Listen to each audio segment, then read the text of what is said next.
God, wait.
Well, hello, everybody, and welcome to the LaKeisha J Richards Show. We are here for another episode. Y'all know I get so excited about Thursdays because that's the day that we come on. We are live and in living color, and you know how we do it over here every Thursday night. I want you to like, I want you to share, I want you to tag somebody, call a neighbor, call a friend. Let them know that the LaKeisha J Richards Show, we are on. I am your host. If you hadn't figured it out already, I am your host, Prophetess LaKeisha J Richards, and I am so excited to be here with you another Thursday. Listen, God is so good. He's doing some amazing things, and we give God the glory. We give God the praise and the honor in spite of what it looks like in our nation right now. I promise you, God is still on the throne, and everything that he has promised unto you, it is going to come to pass. I just want to encourage you. God has not forgotten about you. Well, you know, I could go on, but this is only 30 minutes. So I want to make sure that we take advantage of this 30-minute TV show on tonight. But before I bring my special guest, I always have to take a moment and thank the founders of this amazing TV network. I'm talking about the Zenith TV network, none other than Dr. Alton and Dr. Nakay Netson. Yes, I bless God for them on today. I am so excited to be a part of this amazing TV network. And if you feel that TV is something that you want to do, or even radio, make sure you connect with me and I will definitely put you in contact with them on tonight. Well, without further ado, I want to bring this beautiful anointed woman of God to the platform. I want you all to help me give a good God bless you for none other than Dr. Or I said it backwards, Ambassador. Hey, it doesn't even matter, honey. Hey, everybody. How are you guys doing? How are you doing tonight? I pray everybody is blessed, woman of God. Thank you so much for this invitation. I am so excited to be here. So let's jump in it. Yes, absolutely. Thank you so much. You are such a busy lady, and I just want to say thank you. I want to say thank you so much just for coming on this show and just bringing, the word and just encouragement, everything that God is going to allow you to pour on tonight. I just want to say thank you because I know that you are absolutely busy, and I don't take it for granted. Before we move forward in our conversation on tonight, please tell the people who you are for real. I'm black. Yes. You know, I tend to downplay myself a lot. So I am, let me give it, I am Ambassador Dr. Sandra Nelson Moon. I'm a Reverend, international chaplain, international speaker, keynote speaker, let's say authorpreneur, you want to put it that way, international best-selling author, 2 major books under my belt, one personally mine, another amazing anthology that we released August. Mine was released in June. And actually getting ready to work on my own anthology in the next couple of months. What else? Pretty educated. Kind of a nerd. Also, I'll be going, an attorney in the future, maybe a few years from now, and just working hard. Just working hard in the kingdom. The Lord gave you. See, this is the thing: when He gives you all this stuff to do, and you're like, right. I don't know how. Right. But he's truly been amazing on the journey. He's truly been just blowing my mind. The things that have happened, honestly, just happened like this. I'm not even gonna lie to you. They just happened like this. And when I'm like, God, what's going on? And He's like, look, you were behind. I had to push you forward. I got to get you to a spot. You got to be in a place because I got folk waiting. So you got to move. So I've just been allowing Him to do whatever it is that He's doing, whatever. And I actually still have stuff coming up this year, from awards to inductions. We talked about it. I got one tomorrow. So There's so many things happening. And I'm just happy that whatever it is that I do, my biggest thing is to make sure He gets the honor first. He gets the glory first. And people understand nothing that you see is me. It is all just Him. So that's who I am in a nutshell. Still this little girl that grew up in the Caribbean, third world country, who went through all kinds of trauma, different experiences that would break somebody, because it broke me at one point, who was able, with God's help and the ability to understand what God was doing and starting to realize it, just broke free. He kind of just delivered me from a lot of things. And in His deliverance, I now spend my life speaking into people's lives. I spend my time and my energy trying to get them to this place that He has taken me to, kind of birthing the things that He has given me to birth in people. That's the ministry He gave me.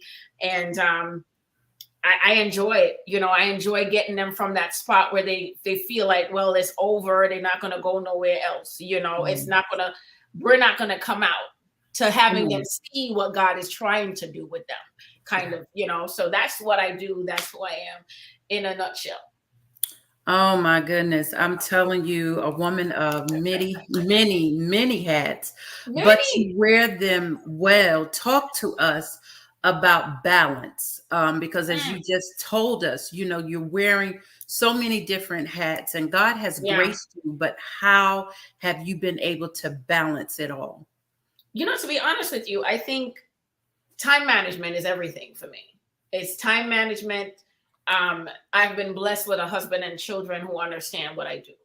My apostle always says, I love your husband because not many understand your calling, and it's a heavy one.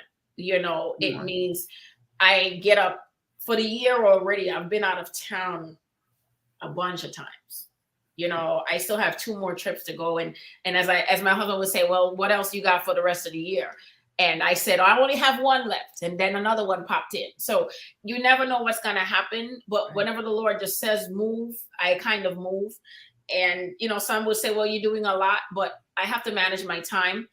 My days are kind of planned out. I kind of trying to, organize every single thing. And like I said, getting ready and jumping into law school too is another thing that's not easy. It's going to take a lot of time from me, but it's just organization and prayer.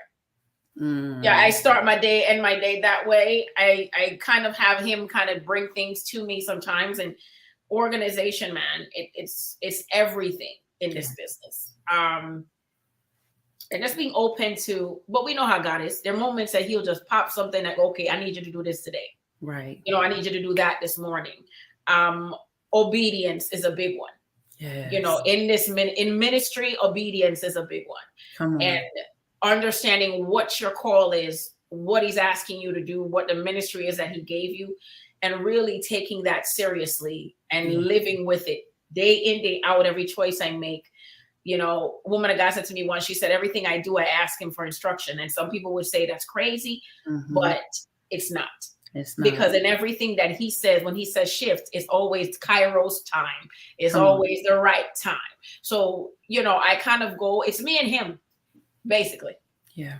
We coordinate we organize, and then my husband and my kids kind of, I have to set things up a certain way. Right. If I'm going out of town, I do a bunch of stuff before I leave. I don't leave my husband and kids just stranded. I organize every single aspect of my time. So that's basically balance for me. Oh, I love I gotta it. stay grounded in him.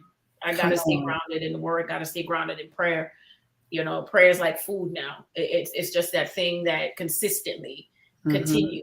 And whenever he brings prayer, every little thing we do, every organization I'm a part of, everything is ministry. So I'm praying consistently throughout a day. It's not, whatever we're doing, like we did just now, we started with that. I start with that, end with it in every aspect. So it's kind of the whole, it's a whole. It's me, him, circle. Yes. Prayer. Yes. Come on. And in the world we live that's in the balance, man. That's the balance. I'm telling you, it's necessary, especially in the times that we're living in now. You said, if you don't have a prayer look at life, the season that we're in. Look at the month we're in. There's so much going on. Yes. I think I had to understand that too. And I say to people, the minute I start to understand the difference between my flesh and the spiritual world, and that they collide in different ways, and that I have to operate more in my spirit than I do my flesh, it is kind of something that's interesting. And you kind of build, it's a lot in between there. Right. This is a tough season. Yes. There are moments he'll have you shut down in prayer. I just came from a conference last weekend, week before last, and we were shut in 3 back-to-back services, just hours on end. Like my husband calls it a marathon. Like we are in there just at the altar pouring out. We don't, we gotta fast, shut down. That's right. That's our life, so we gotta organize it. It. And it's so necessary for where we are. I love what you said: organization, prayer, and obedience. Yeah. And if you don't have those 3, you're just not going to make it. No. You can make it on. You can try to make it. Right. You can try something. But I guess for me, remember my past began with trauma. Yeah. And for me, it started at 9. From molestation to, by the time I get into my teens, it kind of slowed down. I guess I was getting old for the person. Right. 16, I'm abducted, and held for hours and raped and, tortured and all of that stuff. And that kind of shifted. So for me, the trauma and the journey I went on to, self-sabotage and wanting to kill myself, taking my own life. There were so many different pieces to my life. People see me laughing and I'm in a space now, but the journey here was something, it was heavy. So I take every instance that he gives me as a gift. Yeah. And in that gift, and then, I don't know how some people would see it, but I think it was Jamal Brown who was saying something today. My friend sent me something, and he was saying it when those people treated you horrible, when the things that you went through were so bad, and you couldn't understand why. See, you never understood that there was an anointing, there was a call, there was a gift that was just precious enough, and he allowed those things. So when you got to the understanding, he was going to say, look, push her away, put her in a corner, let her feel nasty. Because when you do that to her, she gonna come back to where I want her at. And when I understood that, woman of God, it made every ounce of sense to me, the journey he took me on. Come on. I told you about the conference. We were there, and the woman got set up. She's speaking on me. She said, listen, your ministry is to birth ministries. Right. I didn't understand it. I've heard it a couple of times. Woman of God, you got a ministry. But then when I understood why I had a fight with birth in my own, I now know why the enemy was on me from 9 and why he needed to take me out at 9. Because if I was able to understand that mine was to birth others and for me to walk in the way God wanted me to walk, then I would be so powerful in this. Come on. I'm going to bring these women up and I'm going to help them get to God and do their job. Come on. But you can kill me early. And you can stop me from understanding who I am, and you can confuse me to kill myself or try to get me in that space, not thinking God was still going to sit there and say, wait a minute. It's not time for her yet. Come on. Along with all of those things, sis, in the years after having that, I had 5 near-death experiences, 5 of them. See, I tell people this. For me, when you see me smile, oh, it's a smile. Yeah. Because I know that I've been attacked enough to be taken out. And see, it doesn't even get no better the minute you start walking in the anointing. When you start realizing what you are and you accept it, it gets even worse. Because now I got attacks left, right, center. Everything is being hit. My daughter calls me yesterday. She can't hear from her left ear. Listen to me. The day before, my son was in the hospital. When I tell you consistent attacks, they're going to come. But let me tell you something. Either one of these things I've done lived through and I done seen through and I done walked through some things. So guess what? You can't stop me from closing or opening my mouth, enemy. Come on. I done been through what I'm seeing. So for me, my message always is to everybody. I come to tell you, yeah, I've been in some places. I've looked in the barrel of a gun. I've seen people want to tell me I'm not going to live till tomorrow. I've been in that space. So if you're going to tell me you can't, I'm going to tell you, yes, you can. But it's not on your strength. It's on his. So that is what I walk around and pray. Come on. That's what I say. It's what I tell you. You know, that is my job. And this is what he asked me to do. Now, after all of that, I can sit here, smile, and let you see the glory of God and say, hey, wait a second. How did you get here? Yeah. Come on. That's who I am. But none of it. That's why I told you I had a problem taking my, time. Some people may feel like, well, she got too many things and why you got all this stuff going on? And no, I didn't give myself any of them. Right. But he allowed these things because now the word that I carry and the thing that he's given me now can go worldwide. It's not just for me to sit here with it. Come on. Come on. Anymore. Come on. I heard a woman, a guy say, oh, I see Germany. I see, my face was like this, sis. What? The first time I heard my apostle, we were on a prayer line and she said something. I was like, what? I called my girlfriend. I said, what are you? Did she just say the Lord said you're not ready to reveal me to the world? Did she say world? Come on. You had to make sure you heard what you heard. Listen, wait a minute. Yes. I don't even like talking too much. I don't want to be nobody's face. That part. You know what I'm saying? I don't want this job. Right. I can be this person because I'm from corporate background. I've been in Fortune 500. I got my master's in business. I was in finance and all of that. I speak when I need to speak. But now you're telling me to go speak to all these people. Who said I want to be in front of a crowd somewhere? Thousands of folk talking or people just spilling my guts about what my life was. I want to talk about this guy. Right. Right. I remember since I was in my kitchen and I heard the Holy Spirit say the UN is the world. I said, what? My God. So when they dropped the Global Peace Ambassador to the United Nations on me, I said, huh? I didn't expect that. Wow. And then the international chaplaincy and the anointing that came with it. Now, what can I tell God when he says, go to this country? Yeah. And go preach my word.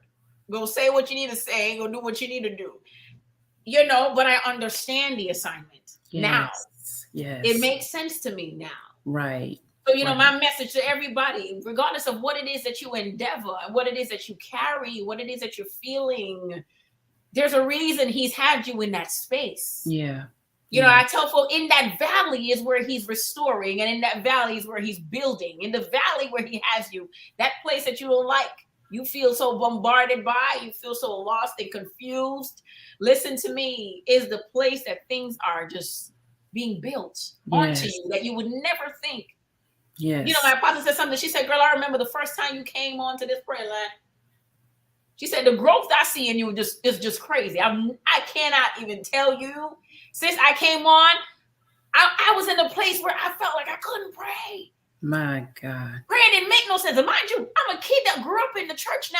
Right. I'm one of them church babies. Mm-hmm. Mm-hmm. Eat, sleep, drink, go back into the service. I'm one of them church babies. Right. Right. You know what I'm saying? Yeah. But see, I didn't even realize when my mother back then, mama wanted to take, they take you to church everywhere. Every day it seemed like, I was studying. I was a choir girl. I was singing in the choir. I was doing all of that. Back then, I didn't want to be in no church. Right. Right. I didn't care for it.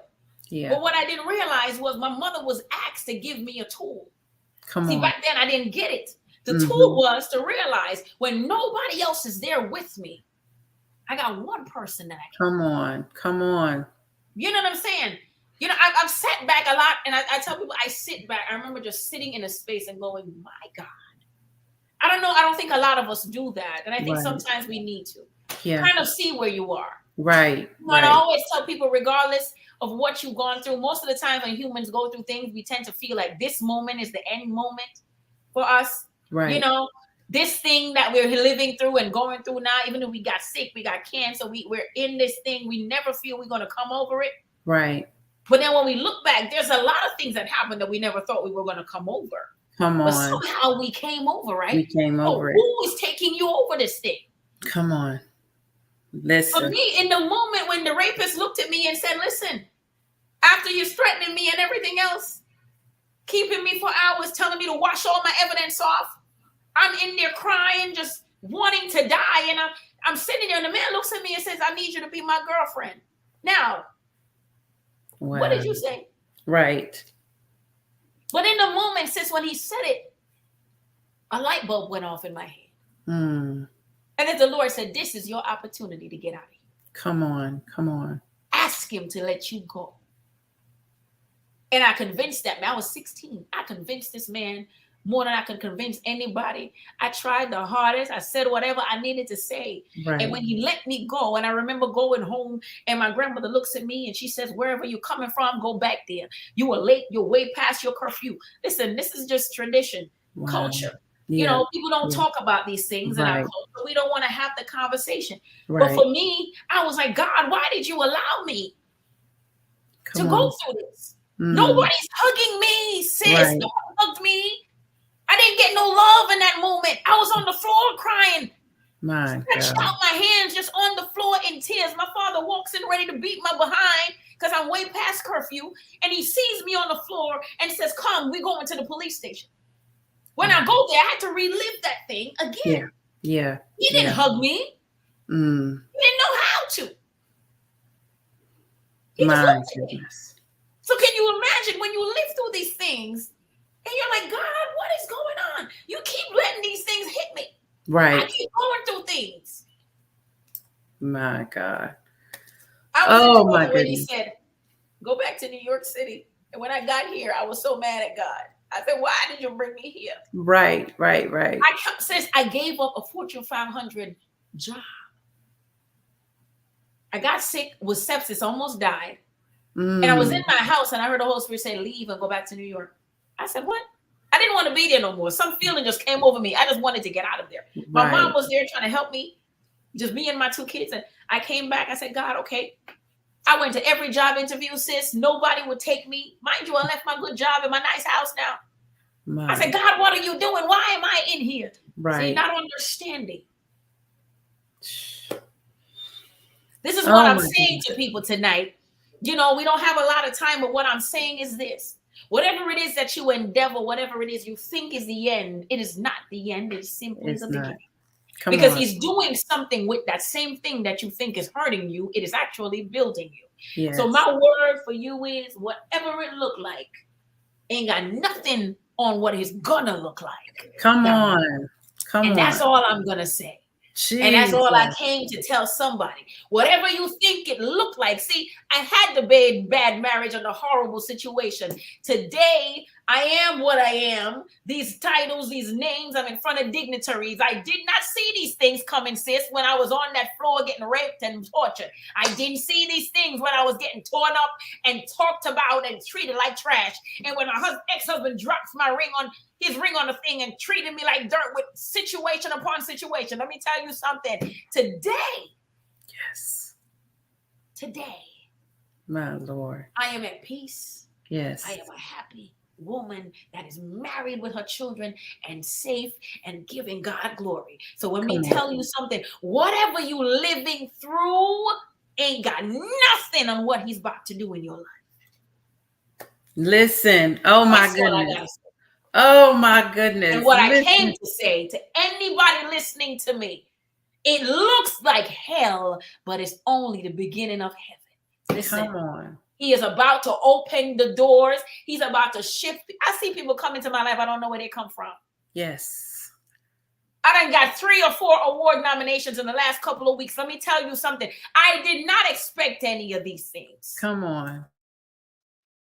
I've been on magazines, this ain't my first TV interview this year. Right. It's about the 7th or 8th one. Come on. Okay, I did not expect none of this. But let me tell you something. When you accept him as he wants you to, and you realize that he's called you for greater. Yes. Then what you think you're doing, the purpose on your life, you need to go ask him, God, what are you trying to do with me? Why do you have me here? He will reveal to you some things that will blow your mind. So, brother, woman of God, sister, man of God, let me tell you something. Whatever it is that you are looking for, you ain't going to find it nowhere else. But in him, the Bible tells you, seek ye first. Yes. And everything. I don't know. I went off into preaching, sister. Oh, my goodness. Listen, I got to bring you back. I have to bring you back. That is so powerful. But that's all I want to share. That is the word I carry around for everybody that I see and meet. Whatever you think you're dealing with ain't nothing. Come on. That's the truth. That's the truth. You are living proof on tonight. I thank you so much for coming and just encouraging the people. I bless God for what he's doing in your life. Listen, tell the people how they can connect with you. And if you have any products or services within the next minute, let us know what that is. All right. Well, you can connect with me on Facebook, Sandrian Campbell. It still didn't allow me to change my name. In bracket, you'll see Her Excellency Ambassador Dr. Nelson Moon. I have a anthology that I'm getting ready to do. Like I said, I'm an international best-selling author, so I am going to kind of push people out there to get themselves a best-selling title. That's like one of the bigger things of being an author. Not so easy to accomplish on your own starting out. So I'm allowing people to jump into an anthology. You write a chapter, publishing, and everything is done for you in that price. You get TV exposure, you get billboard exposure, you get all kinds of exposure with this. So we are going to run with it. It's going to be amazing. And I'm going to make you a best-selling author. I'm going to put your name out there. We're going to get you the hype you need. And you know, you can check me out also on my website, www.sandriannelmoon.com. And a lot of services. I do coaching for children's books, all of that. I have all of those books, and all of them are bestsellers. The books are in Barnes & Noble, Walmart, other places. So I'm just trying to impart on other women and men of God who want to go into this business. And, you know, I'm also a coach. So I do a lot of this stuff. So, yeah, you can follow me. Instagram, Coach Sandrian Speaks One. Awesome. I'm in all those places. Yes, I want y'all to go and follow her. I want you to support what she has going on. Such a powerful vessel. Her story is absolutely amazing. And we thank God for bringing you through everything that you went through so that you could be here at this time and at this moment. Listen, if you're watching and you want to be featured on the LaKeisha J. Richards Show, I want you to reach out to me. I'm on Facebook, I'm on Clubhouse, I'm on Instagram. You can also send me an email, the LaKeisha J. Richards Show at Gmail. If you have a product or service or some type of event and you want us to feature, please reach out to me and I would love to bring you on the show. We are so excited. God is doing some amazing things.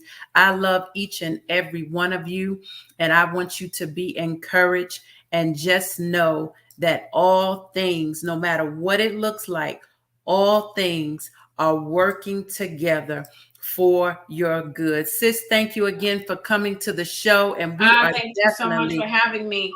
You're welcome. We're going to bring you back. Everybody, until next time, I love you and I mean it. God bless you. 3AB got the sauce, boy.